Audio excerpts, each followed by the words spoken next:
ધોળકા ભાજપ કાર્યાલય ખાતે ડોક્ટર શ્યામાપ્રસાદ મુખર્જીની જન્મ જયંતિ તેમજ વિચાર ગોષ્ઠી અને પુષ્પાંજલિ કાર્યક્રમ યોજાયો, જેમાં ધારાસભ્ય કિરીટસિંહ ડાભી તેમજ જિલ્લા ભાજપ સંગઠનના મહામંત્રી તેમજ ભાજપના કાર્યકરો ઉપસ્થિત રહ્યા અને ડોક્ટર શ્યામાપ્રસાદ મુખર્જીને પુષ્પાંજલિ અર્પણ કરી.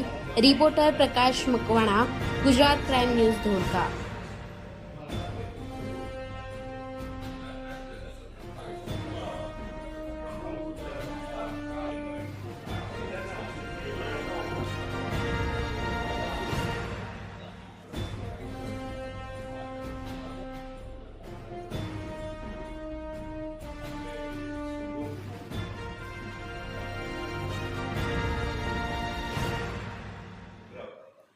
એ રીતે આપણા સારું એ